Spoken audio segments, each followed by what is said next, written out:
Hi, everybody. Hello there. I'm Jerry. And I'm Linda, and this is Gizmo. We're the village's newcomers. Today we have a big show for you. You know, I'm always amazed how fast Monday rolls around. It does. It seems We like have boom, compiled boom, boom. a big list of questions, one of the biggest ever. Thank you all for sending those in. We're going to learn about the Sun and Fun, which is coming to Lakeland, Florida here in a few weeks. It's a gigantic air show. And where do we keep our trash before trash day? We went bowling, and that was a lot of fun. It was fun. It was a long night, but we'll talk to you about that in a little while. Also, we went to our monthly neighborhood social. That was, again, fun. All that and more. Hit it, Wally. Send us your questions, we've got your answers. Jerry and Linda's Mailbag Monday. From time to time, we like to remind you that although we give you the best answers we can, we don't always have the perfect answer, and it's just what we think. It's our opinion. So if you want the exact answers, you know, dig in and do a little research of your own. We will always try to do our best, but don't bank on our answer being 100% correct 100% of the time. We have a lot of people to recognize today for shout outs.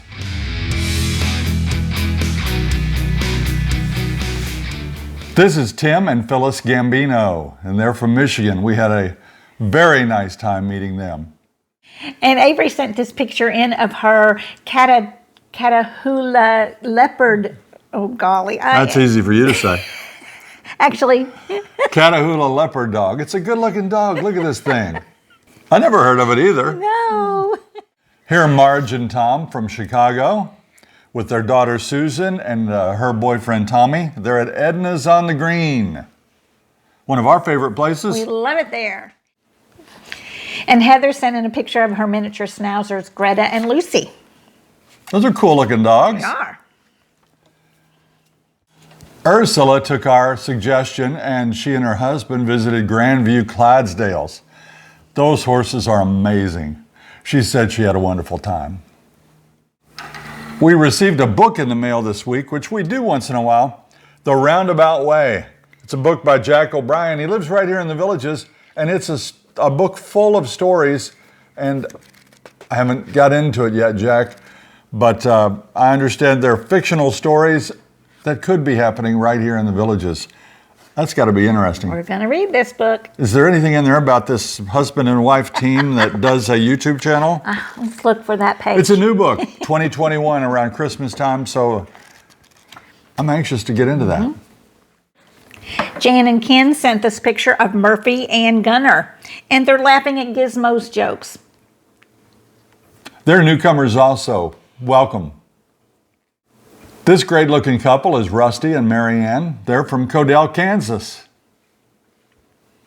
And it was our pleasure to meet Dwayne, Carmen, and Buddy at Brownwood Paddock Square. They're from Bridgewater, Massachusetts. It's fun. We don't go down to music very often at the squares. The only reason we don't is we're tired.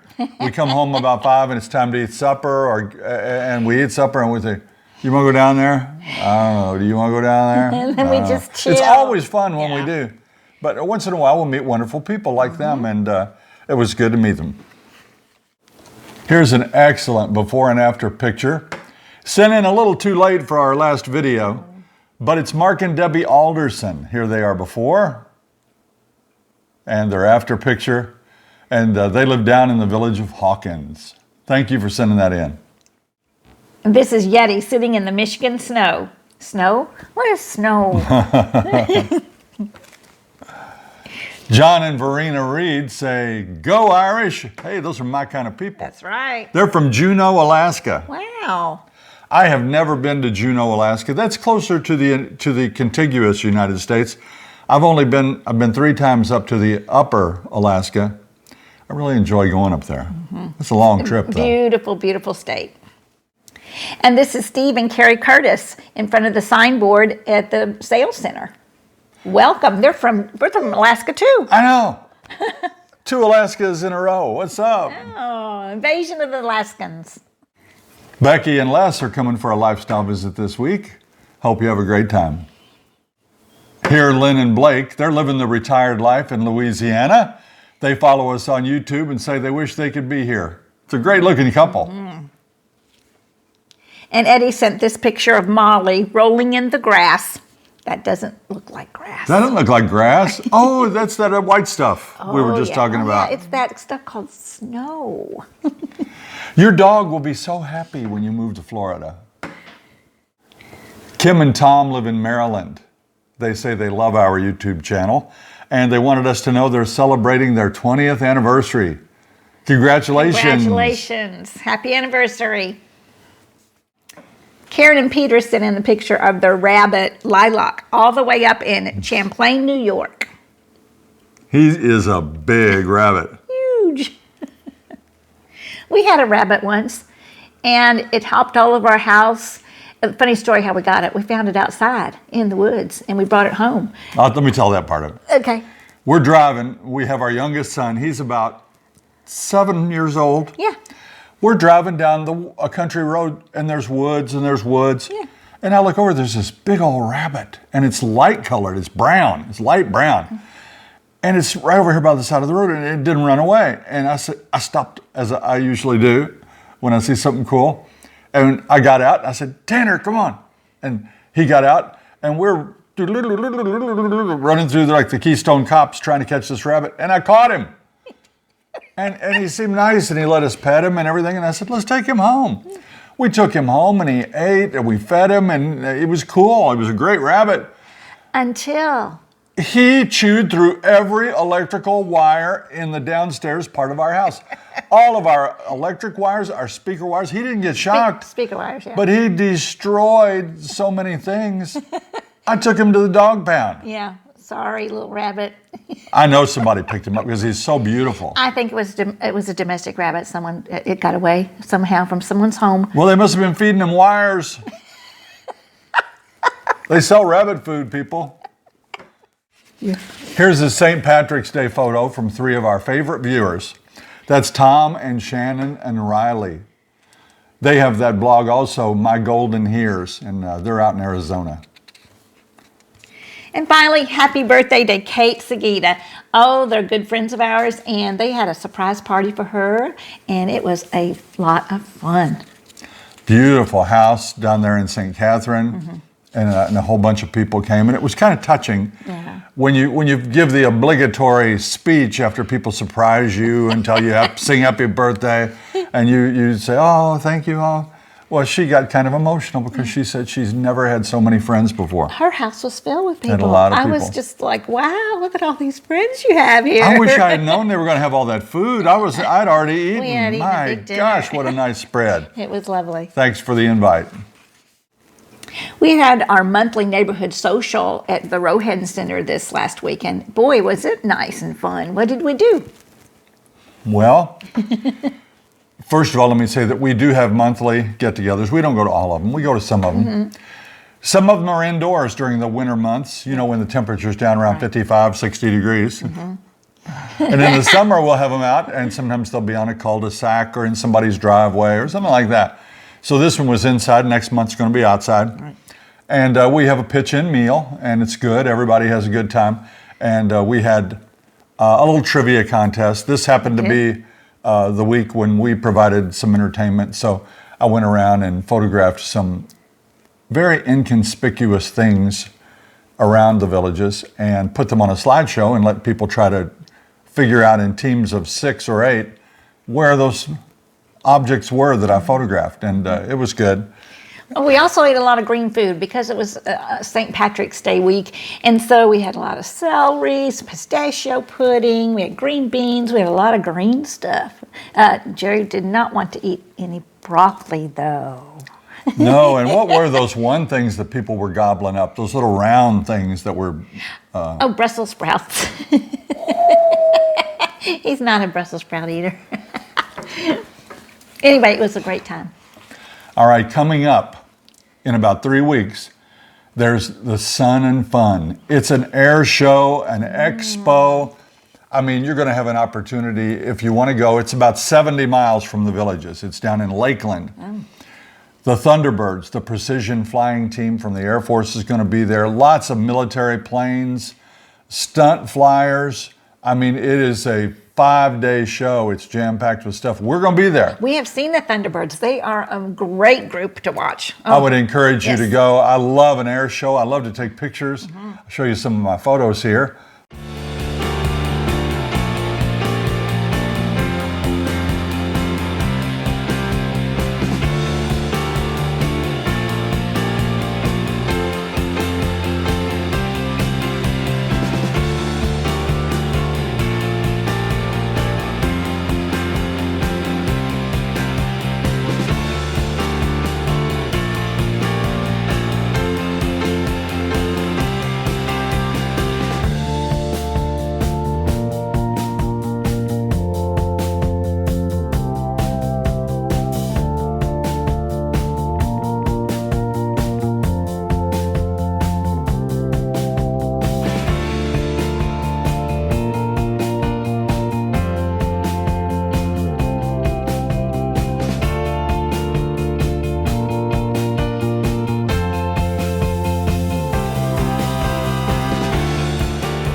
Air shows are a lot of fun, and you'll have all those different kinds of planes, and they'll be flying low and they'll be doing aerobatics.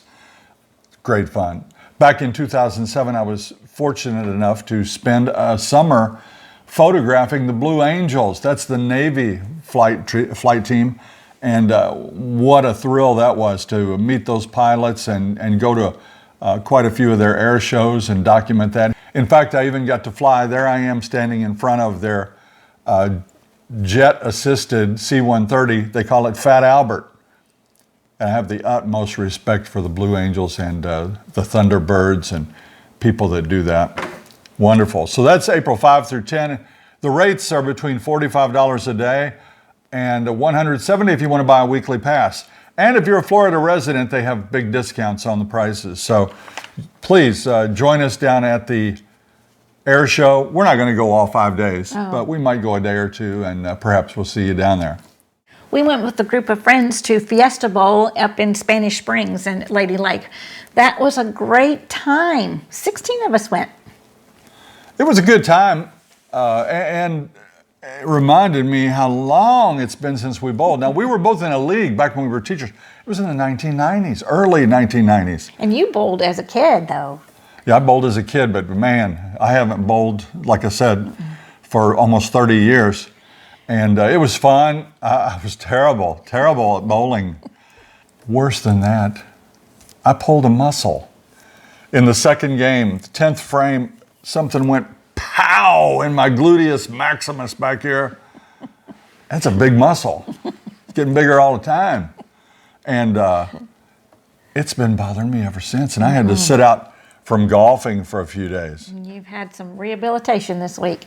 Yeah, and we bowled 3 games. 2 is pretty much the limit, I think, for us, don't you? No, we're going to get back into, we're going to get better, and we're going to go back and do it. Boy, those 16-pound balls are heavier than they used to be. They are. I bowled with a 7-pound ball. It was perfect. Her ball bounced off the pins a couple of times. After this, I had to take a few days off because of that muscle pull and still was very sore. But we had to play golf, so we went to the golf course. And as I always do, you check in at the starter shack, you give them your card, and you check in, and they say, okay, your tee time's at 4:30, good luck. But you don't just jump out there and play golf. That's how you do pull a muscle. So I always go over and stretch out, and the glove on there, do this and that. Take a few practice swings. This is over at Southern Star Golf Course, right next to Sterling Heights Recreation Center. My first practice swing, whew, my club slipped out of my hand, and it's going end over end, up, up, up, up, up. Clang! It lands on the roof of the recreation center. And I didn't even know it. I couldn't hear it, but all I saw was Jerry over there just looking. This is my 7-iron. It's my favorite. It's my chipping club. It's my favorite, and it hits the roof and it goes clang. And I look around to see, man, am I laughing? Because there's 30 people in the parking lot talking and chatting and drinking their birdie juice or whatever they're. And my club is up on the roof, and it tumbles down, whoosh, into some big hedges. So I sneak over to the hedges, and I'm looking for him and looking for my club. I need it. And that's when I saw him, and I thought, what are you looking for, an armadillo? Because he's always looking for wildlife. I called her over. I said, come over here. I said, I can't find my 7-iron. It's "What?" somewhere in this big shrub, and I've already looked. I cannot find it. And she found it. It was sticking straight up. Only that much of the handle was sticking out of the top of the shrub, and I was able to get it and use it for my mediocre golf game. Yeah. He needed it. Wow, who'd have thought that my bowling game almost ruined my golf game? We'll start with a letter from Paul and Eileen. We're thinking of moving to Florida from New York. Will we have to wrestle alligators? Call us city folk, but we're worried about coming home to a worse visitor than my mother-in-law. Uh-oh. That's a good question. You know, we love the animals here, and we are not afraid or intimidated by any of them. We had this shot sent in to us. It was taken by Linda in the village of Marsh Bend. Look at that. By the way, a group of swine is called a sounder. A group of boars is called a singular. Where do these names come from? Like a murder of crows. I don't get where they come up with these names. But look at that. Can you imagine all our friends down there in Marsh Bend? While you're sleeping at night, big sounders of pigs are roaming around. We had an email this week that shows snakes and gators. Look at Citrus Grove. A lady went out to her trash can and found this big yellow rat snake sitting on top of her trash can. Ooh. That's a harmless snake. In fact, it's a beautiful snake and a really cool snake and a good one to have around. Yeah. Snakes are better than rats and mice, you know, and that's in her garage. So don't panic if that happens, and don't cut their heads off. And by all means, don't get those sticky traps that you put on the floor. No. We found a totally live snake in a sticky trap down the street here, and the snake just could not get away. He had a big old... That's torture. Yeah, that's not good at all. Not humane. So she found that. Hopefully somebody helped her with it. And look at this unwanted visitor on somebody's front porch down there. Same area, Citrus Grove. That's a pretty nice sized alligator. And they called someone, animal control, to come and take it away. So they are here. We don't know of anybody wrestling them. Well, except for that one guy. You remember that story from last year or maybe a year and a half ago where he's walking his little foo-foo dog on the edge of the water? Why are you walking it on the edge of the water, sir? And a gator grabs it. And he goes in, and it was a small alligator like the one you just saw. And he goes in the water and pries the gator's mouth open and gets his little dog out. Oh my gosh. But the amazing thing was the guy never dropped his cigar. He had a cigar the whole time. You know, what a guy. And I think that made national news. That went pretty viral. Wow. Yeah. So they're here, but stay away from the edge of the water and you'll be fine. And you'll probably be fine even at the edge of the water. That's the only instance we know of anything like that happening. I'm not taking Gizmo by any edge of the water, anywhere. Dan and Lola says they live in a metro area where there's a constant blare of sirens from fire trucks, ambulances, etc. Do you hear frequent fire or ambulance sirens in and around your neighborhood due to the age of the homeowners? You know what? In my experience, I've only seen an ambulance a couple of times in 3 years. Yeah. They cruise around with their siren off. Yes, I've not heard a siren. That surprises me, being an older community. I thought we'd be hearing ambulances all the time, but we do not. Maybe we would if we were up closer to Morse Boulevard or Buena Vista or whatever, a larger road, but we don't hear sirens at all. You're going to be pleasantly surprised. We've told you all before about the little vacation we took in New York City where we were right down on 9th Street and 42nd Street, and man, all night long. Yeah. Sirens. Sirens all night long. This is from James and Angie, and they said, I know this might sound kind of crazy, but is there anywhere in the villages that offers us old retired senior citizens discounts? There are discounts. There are discounts everywhere.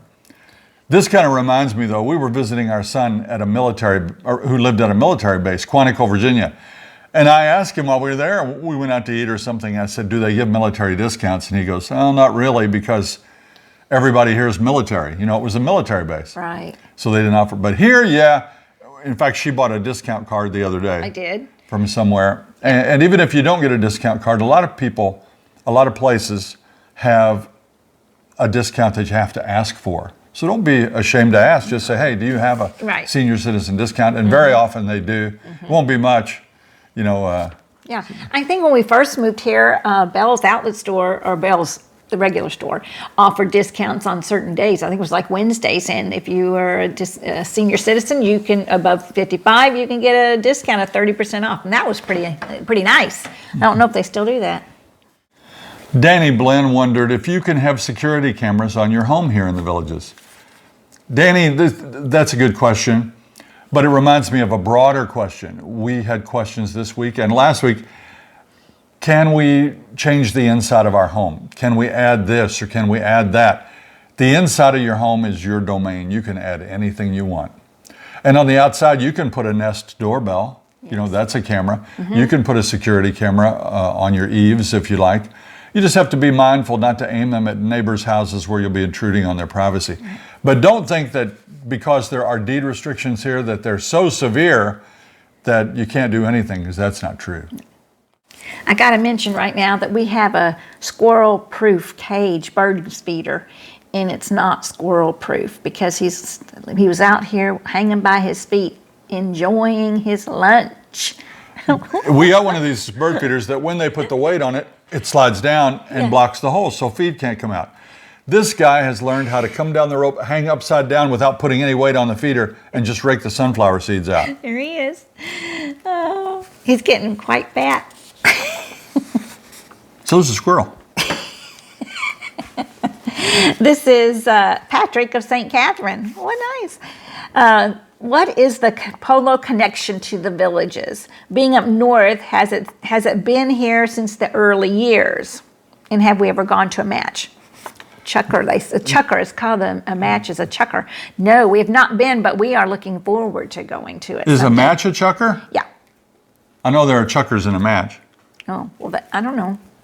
Oh, I don't know all the terms. There's a lot of strange terminology, and we are going to go. We are going to go. Yes.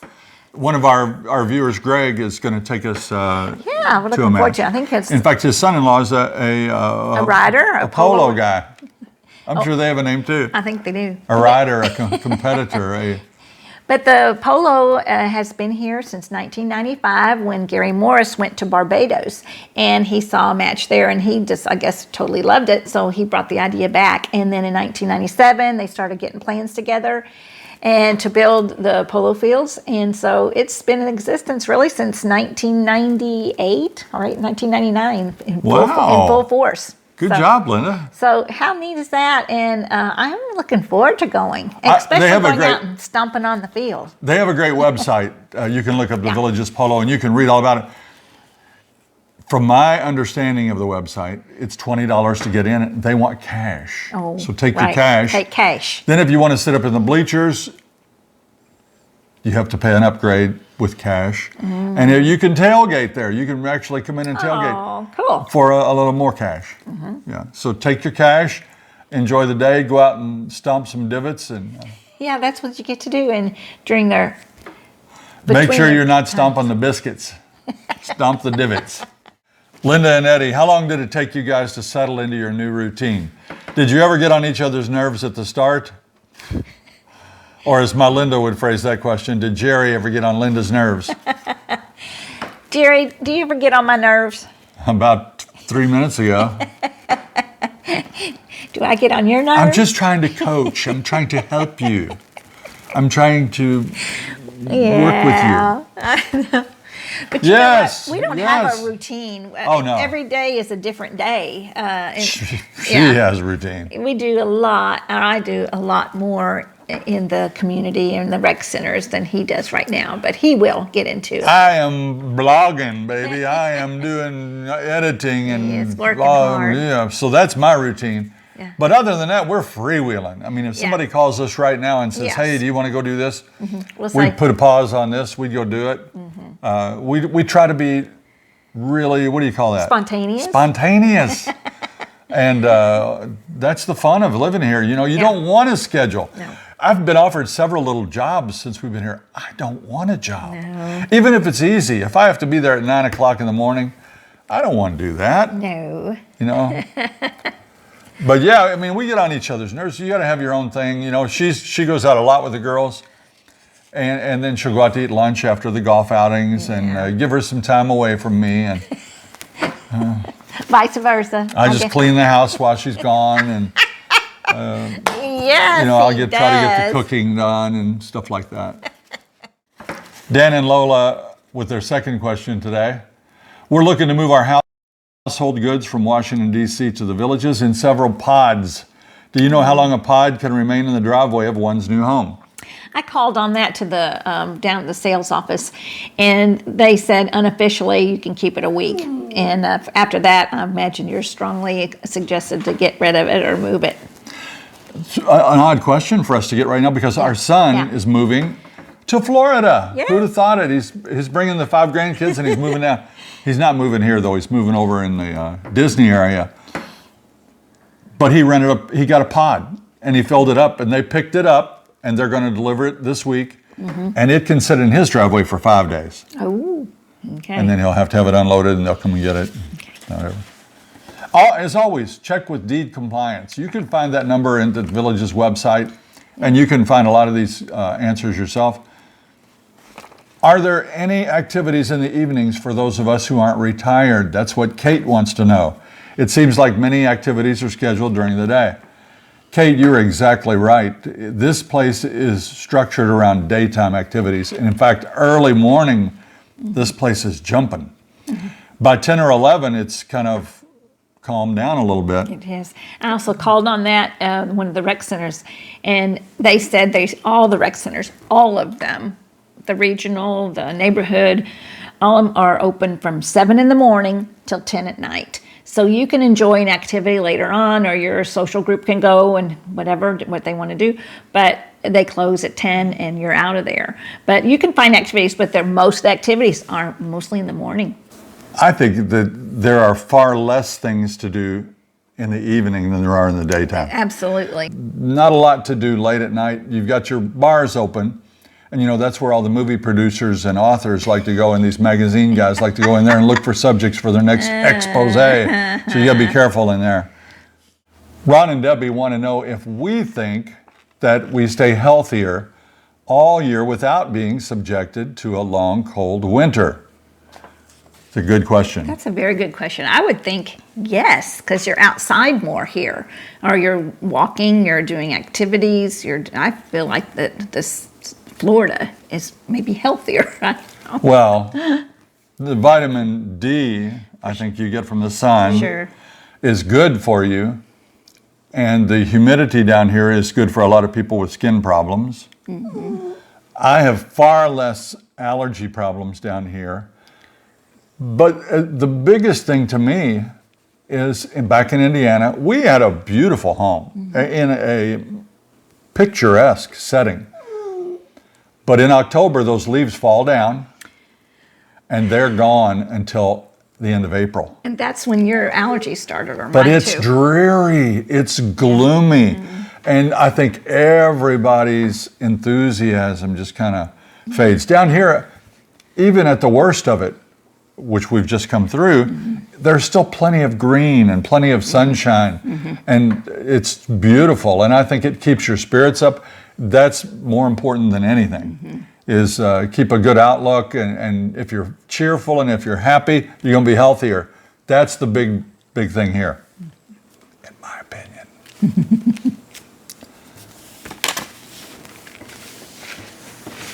This is from Kevin and Karen.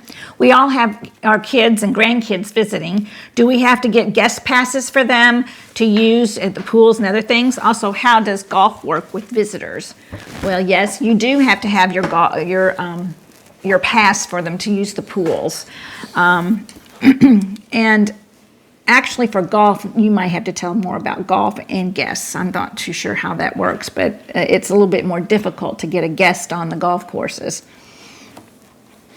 You must have a guest pass. It must be valid. You must have an ID. And you have to pay a fee. If you have a guest pass, you have to pay a fee to golf. Executive, this time of year, it's only $11. And everybody that rides in a cart has to pay $4. Now, if you have a trail pass like we do, you don't have to pay that $4. You've already paid it in an annual payment. But all your guests will have to pay $11 plus $4. Now in the summer when it's hot and there are less demands on the courses, it's down to $7. That's what your guests will have to pay. Now when you go to a championship course, guests pay big time. I'm just pulling this out of my mind here, but I think it's about $84 to play during the day right now. This is prime time for a guest, a non-resident guest. So you can check it out yourself, but guests can play. They have to have an ID card. Now, not on the championship courses. The championship courses, anybody can come in and play. Yeah. Anne asked, how many weeks out of the year do you have family stay at your house? Well, they'll come to our house a week at Christmas maybe, and maybe a week at another part of the year. So probably 2 weeks out of the year we'll have guests. And more than that, if you count our relatives, Yes. our sons and their families are a lot. Yeah. But guests pop in and unexpected sometimes. So we don't ever know how many, but not too many. But they will have to have a guest pass to use the pools or any of the bocce or any of that kind of thing. It's not tightly governed as far as, let's say that her sister, she has a twin sister, wanted to come down and stay for 3 months. She is welcome to do that. She could do that. If she wanted to use the pools, however, she'd have to have an ID that, Yes, and that could be renewed every month, or you could stay a whole month and then have to renew it again if you're staying more than 1 month. You could stay 2 months, but you have to renew it every month. And that's our interpretation. Check it out for yourself. Pete asks, can you buy or contract a house right before completion where you can maybe tell them to switch to granite countertops, you can pick your own paint, etc., or is it all or nothing? Build from start or you buy complete? And I called on this, and you cannot buy a house that has not been finished. You have to buy the house after it's finished. It all has to do with time, the schematics, the time, and the costs, because you're waiting on the supply chain for things, the builders are. So they have a schedule to keep. They have to have all these homes built within a certain time, and they can't wait. Let's say you buy it before they finish, and then you have somebody that needs to do something different, and it just messes up all the time schematics. So no, you cannot buy a house before it's finished. Pete further asks, what access do non-villagers have to the multimodal paths? That would be almost impossible to enforce. People could come in. It's very difficult to get here with, I assume you're talking about with a golf cart. Yeah. Because people can walk freely in America. I mean, there are nothing holding them out of here. But with a golf cart, you're going to have a hard time coming down 466A or Highway 466 or 44 or 44A or any of these carts are not allowed. Those are the best ways to get into the villages, and so you're going to have a hard time getting in. Now, up near Spanish Springs, there might be more backdoor entrances where people could come, and I guess if they can figure out a way to get in here, it would be very difficult to keep them out, but it's not a problem, Pete. Don't worry about it. We have a lot of questions today. We sure do. I know this is going to be a long show. I hope you're getting something out of it and you don't mind dragging on a little bit. Let us know what you think about the length of our shows. Generally a Mailbag Monday is going to run 30 to 33 minutes, somewhere in there. This one may be a little longer today.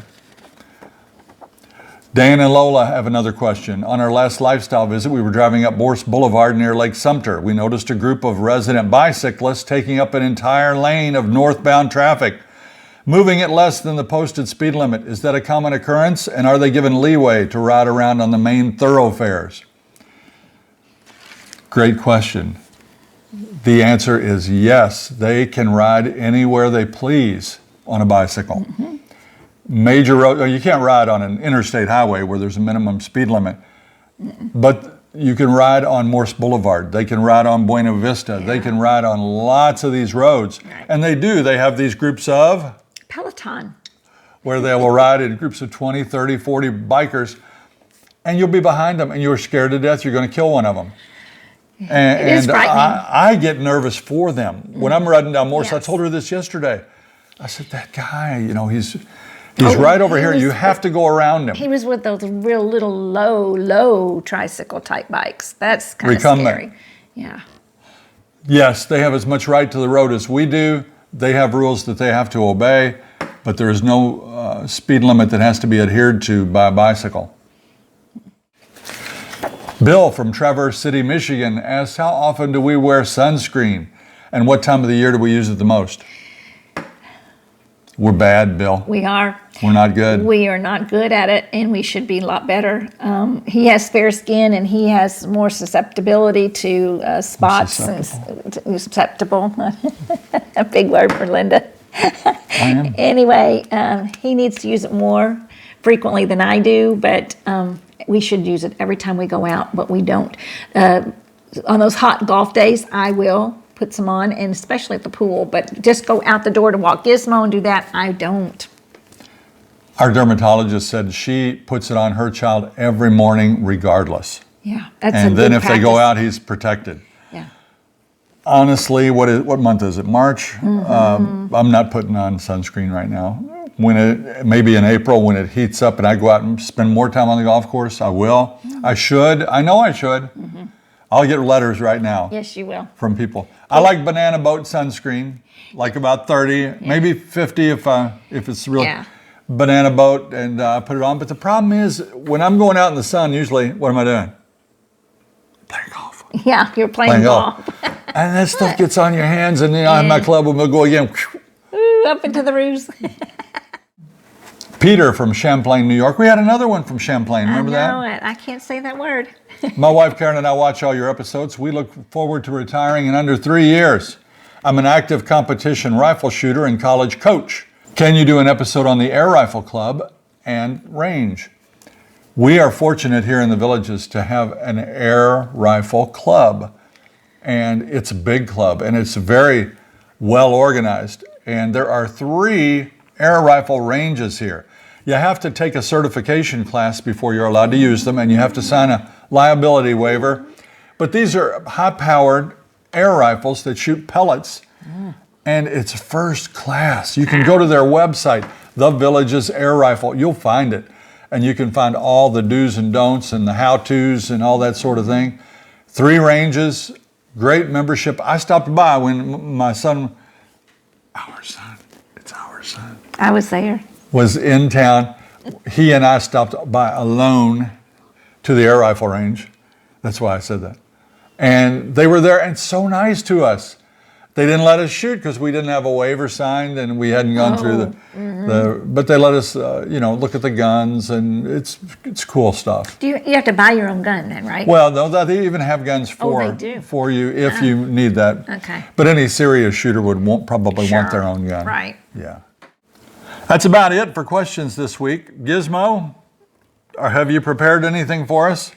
He was very excited when we were setting up our studio here. He was over trying to get up on Jerry's chair to try to jump up to get to his chair, so he was ready.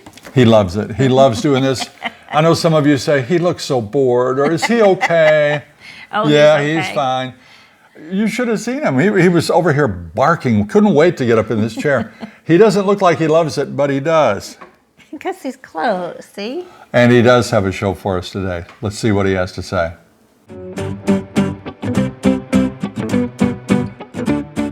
I was trying to organize a hide-and-seek tournament, but good players are really hard to find. Good players are really hard to find. I was over at Farmer Bob's house with Dad the other day, and he had so many cows. I mean, there was like a zillion of them. And I said, Farmer Bob, how do you keep track of all your cattle? And he said, with a calculator. Calculator. Good job, buddy. Good job. We appreciate you so much. Funny fellow. That's going to do it for this week's edition of Mailbag Monday. We are so glad you came along with us. Remember to send us in those questions and your photos, and we'll do our best to make it on the screen for you. If you liked our video today, please press that like and subscribe button and share it with your friends. Until next time. See you when you get here.